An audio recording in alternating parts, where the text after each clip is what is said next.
Well, it's so good to have all of you with us today. My name is Chris, and we're in this second part of the series titled Refuel. Fill up before you will give up. So let me start the second part with, this question. Have you ever said yes to something when you wanted to say no? You know those moments. Someone asks you to do something, to help out with something, to schedule something, whatever the situation is, and they ask you, and before you know it, yes is coming flying out of your mouth when you really wanted to say no, but for some reason you just felt compelled to say yes. Have you been there before? I know I have. Well, let me ask this question in a slightly different way. Have you ever committed and then regretted? Right? Same question, just a different way. But you commit to doing something, and maybe it's something really good, committed to helping someone move, or committed to helping within the community, committed to helping, your church, committed, and it's a good thing. But then, as soon as you committed, you regretted. Why? Not because it's not a good thing, but your calendar is that packed. You're that busy. You have no free time. You have no, business committing more. And the entire time leading up to that commitment, you're now regretting. Well, let's narrow down this question just a bit more. Have you ever said yes out of religious obligation? Now let me unpack religious obligation for a moment. It's that, maybe you were raised in church where it's like, we're just going to serve people. Why? Because Jesus taught us how to serve people. And serving people, hear me, is a good thing. But all of a sudden it's, because of religious obligation. And were you raised in a church context where, guilt was applied that kind of moved you into action. I mean, you don't want to admit that, but in all reality, it was guilt from the priest, or guilt from the pastor, or guilt from a church staff member, or guilt from a life group leader. I mean, guilt, you were just guilted into, and you were like, how can I say no? Because what I'm being asked to do is a good thing. I should love people. In fact, around TCC, we say, love first, hashtag a whole bunch. And you're like, I need a love first. You know what I mean by religious obligation. In fact, years and years and years ago, a marketing strategy will just pour kerosene onto this religious obligation idea. Did you ever own one of those bracelets with these 4 letters? WWJD. What would Jesus do? I had one. I had a whole bunch, different colors. I'd wear them. It was a great reminder. This isn't all bad. But here's the thing. And this entire series, honestly, is about what would Jesus do? This 4-letter phrase,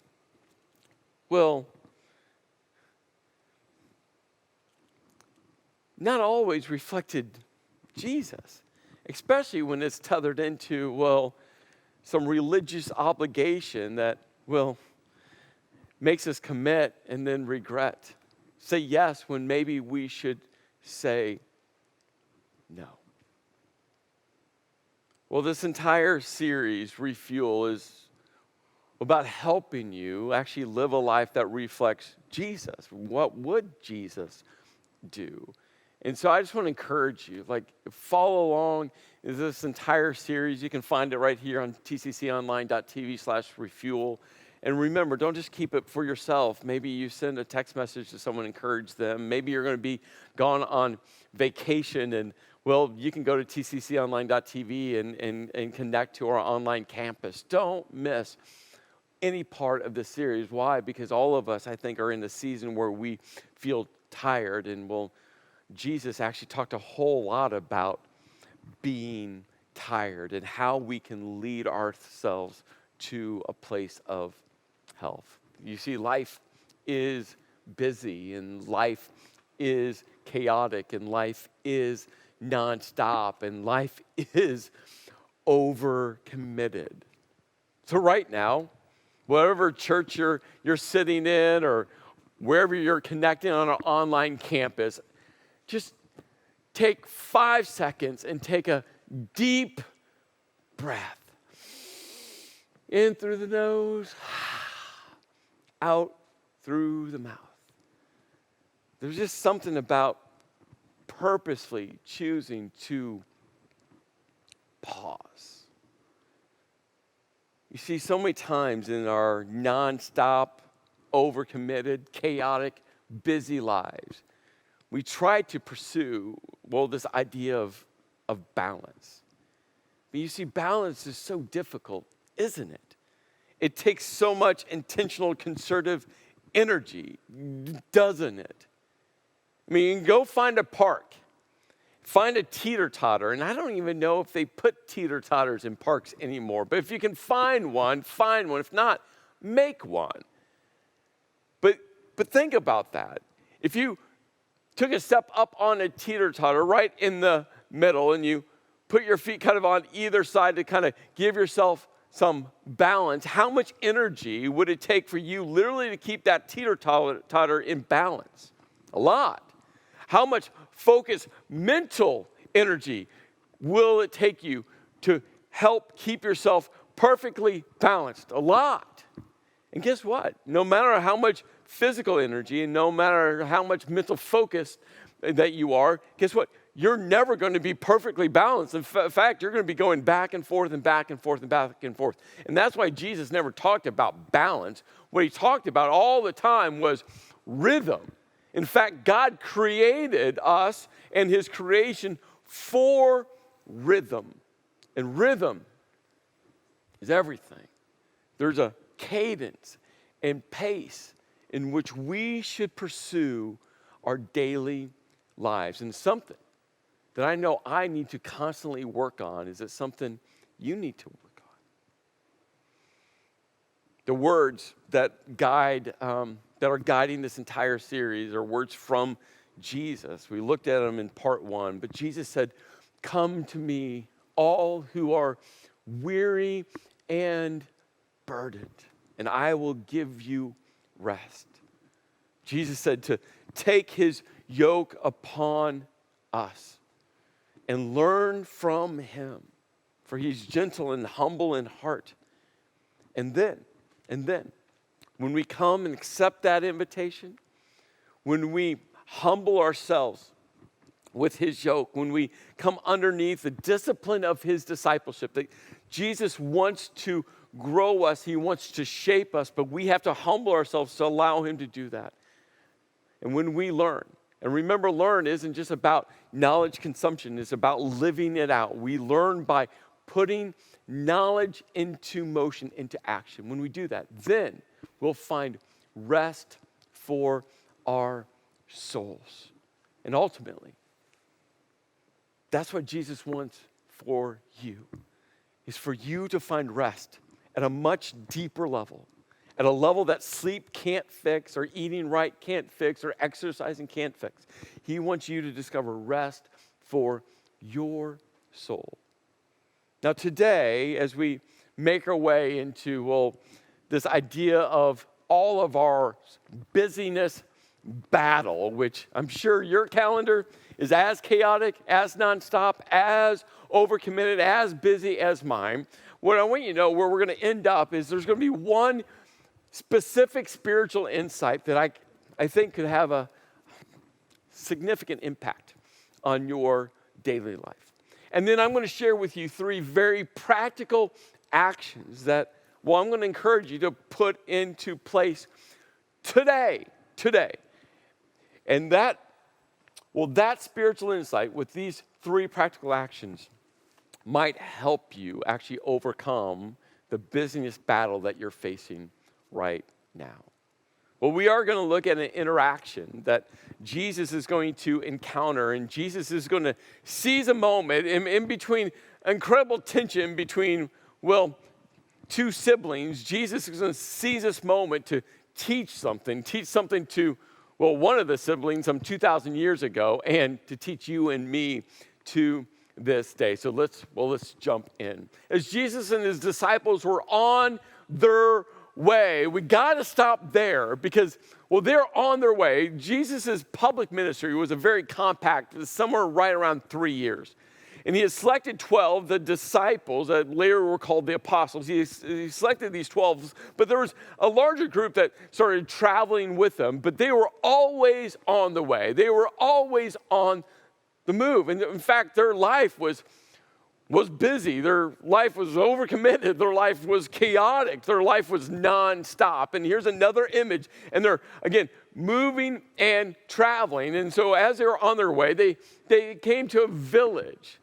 Now, this is a passing thought that, was just written down. But here's what we know. We know from context what village this was. This is the village of Bethany. Bethany is about 2 miles southeast of Jerusalem. It's right around the Mount of Olives. In fact, Bethany is this nondescript, unimportant little town.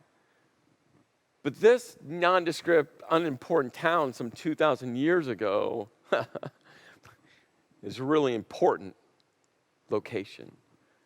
You see, the village of Bethany is where Mary and Martha live. And Mary and Martha, their brother Lazarus lived there as well. Lazarus, the one who Jesus raised from the dead.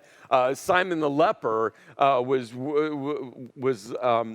was his hometown, and Jesus healed Simon the leper. In fact, the name Bethany could either mean house of figs or house of misery, depending on how you translate that Hebrew name. Either way it could go, and a lot of experts believe that there were a large number of people in Bethany that had an infectious skin disease, which would go into that translation of house of misery and Simon the leper living there. Bethany is where Mary, another Mary, remember 2,000 years ago, the number one name in the Jewish culture was the name Mary. So Marys were everywhere. And this is another Mary who took out this expensive perfume and poured it all over Jesus' feet. And in fact, she used her hair and her tears to clean Jesus' feet. Bethany was the location where Jesus, right before he came into Jerusalem that last week, we call it the triumphal entry.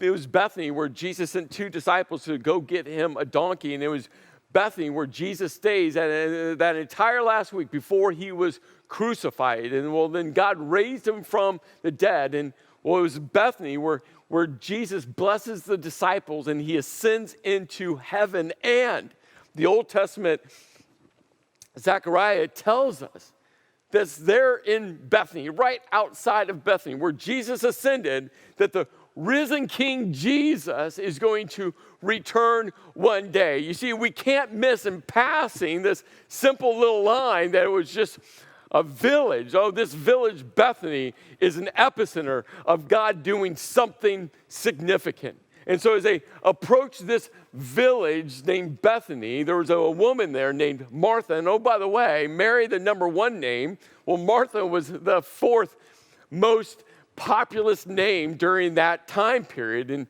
she opened her home to him. And Martha's sister, we are told, her name was Mary. And what was Mary doing? Mary was sitting at the feet of Jesus, listening to what he had to say. Now, this is another important insight. Remember, Jesus was considered a rabbi, and women didn't sit at the feet of rabbis. Women weren't allowed some 2,000 years ago to sit at the feet of a rabbi. But Jesus, he welcomed Mary. He welcomed her to sit at his feet. And Mary was listening to Jesus teach. But remember, Mary had a sister, Martha. Luke writes, but Martha.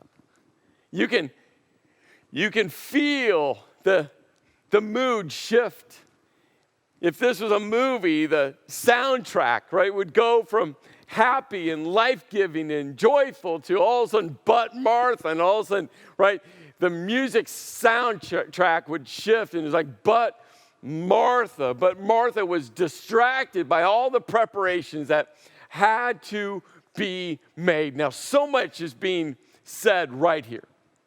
Remember, I mean, Jesus showing up was a big deal. I mean, this is Jesus.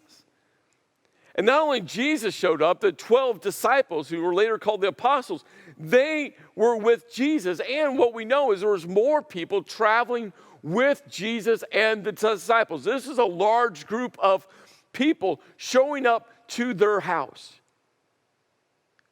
And what was customary, just like it is for us to this day, if someone comes to your house, you offer them something to drink.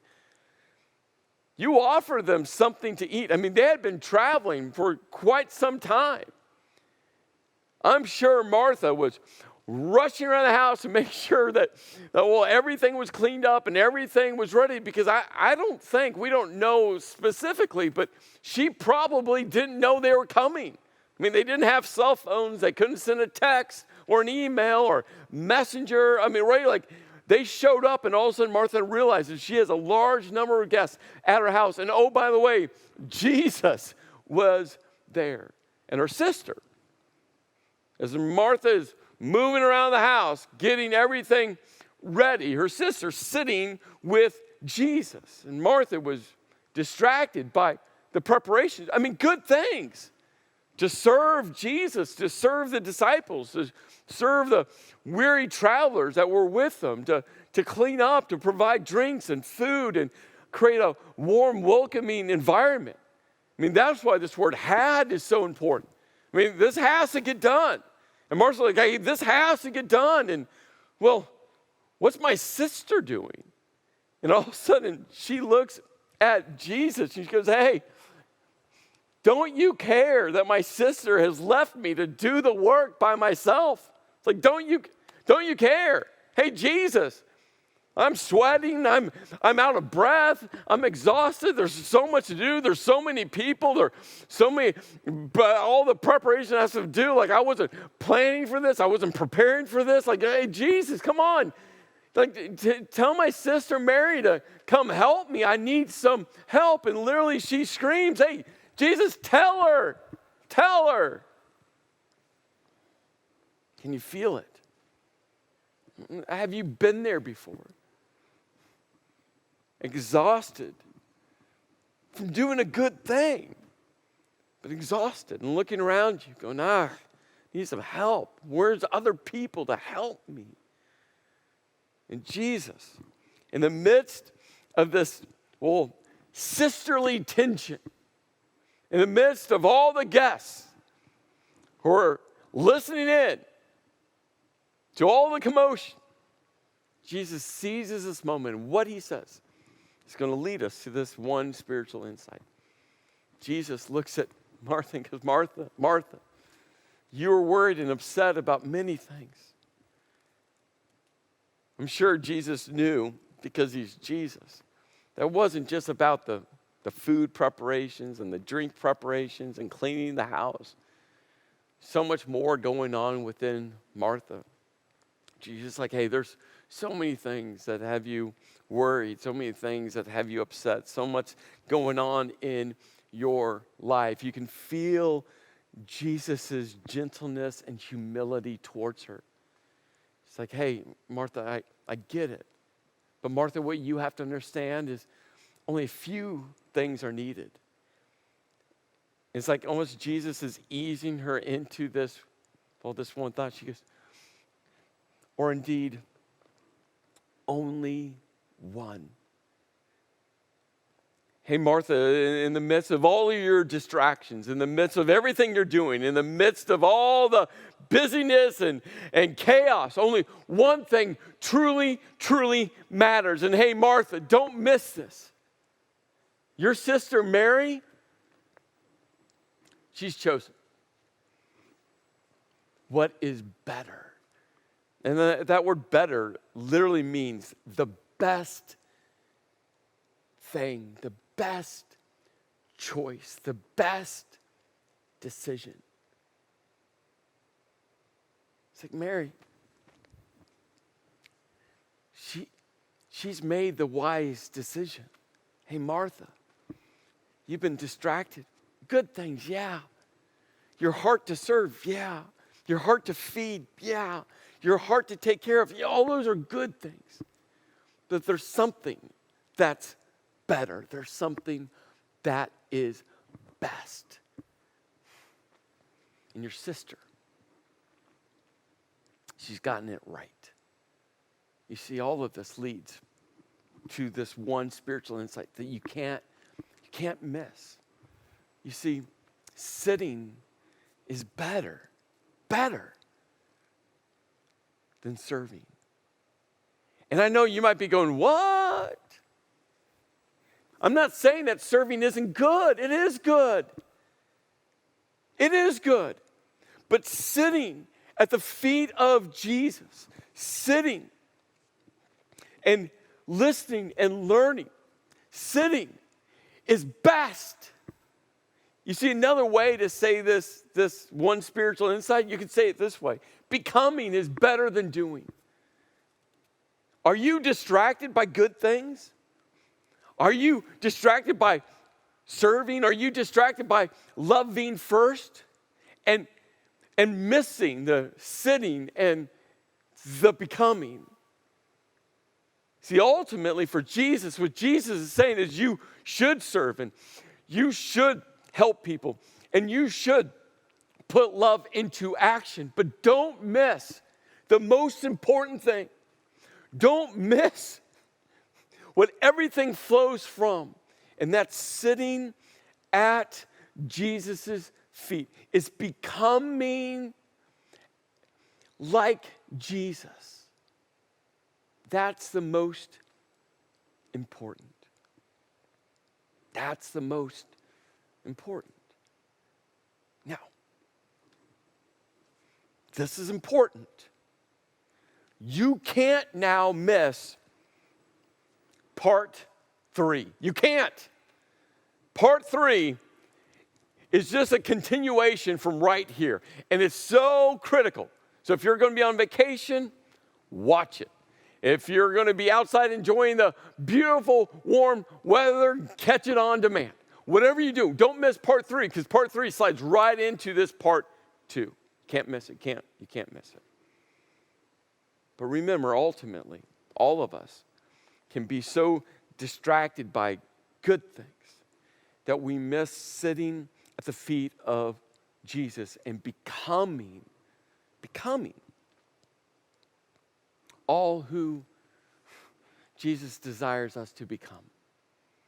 And that's why Jesus says, come to me, all who are weary and burdened, and I'll give you rest. Take my yoke upon you and learn from me, for I'm gentle and humble in heart, and then you will find rest for your souls. Then you will discover rest for your souls. Then you will be rested at the soul level. Well, all of this leads into, like I mentioned, I'm going to give you 3 very practical actions. Very practical. So I want to encourage you, write these down. Take a screenshot of your computer screen if you're online, or grab your phone and take a picture of the screen. Wherever you are, these 3 very practical actions is going to help you battle busyness so that you can sit and you can become. The first one is something that a mentor couple of mine and my wife Kim has shared with us several decades ago. And this has guided us now for years.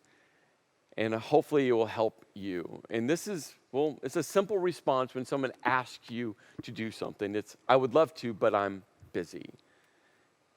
You see, there's something within us that feels like we have to tell people why we can or can't do something. I know I do. Maybe it's only me, but I don't think it is only me. Someone asks you to do something and yes comes flying out of your mouth because guess what? You're like, well, I know that day's open. I know that hour's open. I know that 1 minute I have free. So I have to say yes. And what this mentor couple said to my wife and I is, Busy, well, you can define busy. Busy might mean sitting on your couch in your pajamas with a bowl of popcorn watching a movie by yourself or with your wife or a husband or with your kids. That could be busy. Busy might mean, well, working on something in your yard that you need to do. And so you're busy. Busy might mean, well, just being selfish with your time and you just want a day where you sit on your back porch and do nothing. You can define busy, but you don't owe anyone what you're busy doing. Sometimes the best busyness is, well, what Mary was doing, sitting at Jesus' feet. And so now all we say to people is, we'd love to, but we're busy. And now we just don't feel any obligation to define busy. We just don't anymore, which leads to the second practical action. Let me check my calendar and I will get back to you. I very seldom schedule anything in the moment. In fact, on the weekends when I'm at church, I don't have my phone on me because in the moment, I will overcommit every time. In the moment, again, yes will come flying out of my mouth. I'll just say yes. So now anymore, I'll say, hey, let me get back with you. That allows me to pause. That allows me to talk with my wife, Kim. It allows us, if it's a family decision, to talk with our two girls. Like, it just slows down the yes. Because my heart is to say yes. I want to help. I want to serve. I want to be there. I want to walk with. I want to. But when I push pause on the yes, it actually allows me to make a wise decision, which a lot of times I'll just say, man, I would love to. That's a good thing. But I'm busy. And busy might just mean creating margin, creating rhythm for me to sit and to become. Which leads to number 3. I can't, but I know who you should ask. Sometimes when we're creating space for ourselves, healthy space to sit, to become, to rest, that opens up an opportunity for someone else. There's other people that are looking for opportunities to serve, to put love into action, to help out, to roll up their sleeves. They're looking for that. Remember, you got to now make sure you connect with part 3. We're going to talk about that. And so when you go, hey, I can't, but I know someone who might say yes, gives them an opportunity. Remember, Jesus didn't heal everyone. Jesus didn't engage with everyone. Jesus didn't teach everyone. Why? Because Jesus understood this rhythm. And that's why he looked at Martha and said, hey, Martha, appreciate all of your hard work and your preparations, but what your sister Mary is doing is better. It's better. Put these 3 practical phrases in your daily vocabulary, in your daily responses, and watch what happens with your busyness. Well, throughout this series, we're just going to pause and give you 60 seconds to process one question. This week's question is this: what do you need to stop doing so you can focus on becoming? What do you need to stop doing, or maybe just push pause on doing so you can focus on sitting at the feet of Jesus? What do you need? Maybe there's some people you need to call and just say, hey, I know I committed, but I just can't right now.